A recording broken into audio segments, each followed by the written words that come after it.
মানুষের যেরকম মানব দেহের অনেকগুলো রোগ থাকে, ঠিক অনুরূপভাবে একজন মানুষের যেই আত্মা রয়েছে, রুহু রয়েছে বা কলব রয়েছে, সেই কলব রোগাক্রান্ত হয়।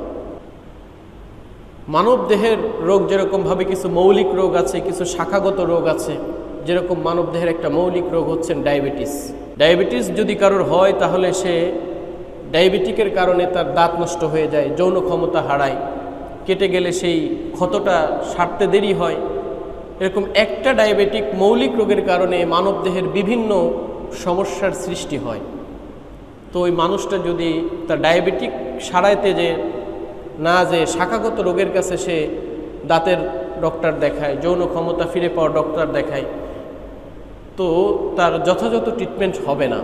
তাকে সর্বপ্রথম ডায়াবেটিকের ট্রিটমেন্ট দিতে হবে, তারপরে তার শাখাগত রোগ নর্মালি ভালো হয়ে যাবে। ঠিক অনুরূপভাবে একটা আত্মা, মানব আত্মা, রুহু বা কলবের এরকম মৌলিক কিছু রোগ রয়েছে।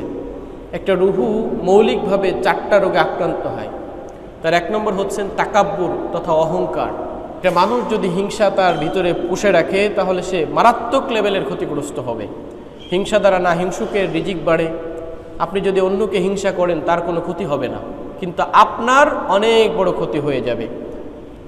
হিংসা দ্বারা না হিংসুকের রিজিক বাড়ে। আপনি যদি অন্যকে হিংসা করেন তার কোনো ক্ষতি হবে না, কিন্তু আপনার অনেক বড় ক্ষতি হয়ে যাবে। 2 নম্বরে শোহরত তথা পরিচিতির একটা চাহিদা মানুষের থাকে। আত্মার একটা চাহিদা হচ্ছেন সে সবার থেকে সবার কাছে পরিচিত হবে, ফেমাস হবে। প্রত্যেকটা মানুষের এইটা আকাঙ্ক্ষা থাকে। আত্মার আরেকটা রোগ হচ্ছে নেতৃত্বের চাহিদা। সে সবাইকে নেতৃত্ব দিতে চায়, সবার উপরে ছড়ি ঘুরাইতে চায়। আর তার আরেকটা রোগ হচ্ছেন লোভ। এই যে মানব আত্মার যে 4টি মৌলিক রোগ রয়েছে, এই মৌলিক রোগের উপরে যদি সে ট্রিটমেন্ট করতে পারে তাহলে সেই মানবাত্মা অনেক বেশি পরিশুদ্ধ হয়ে যায়।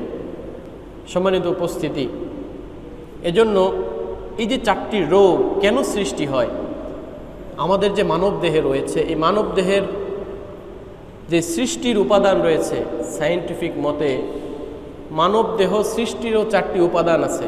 সেই 4টি উপাদান হচ্ছেন আগুন, বাতাস, পানি এবং মাটি।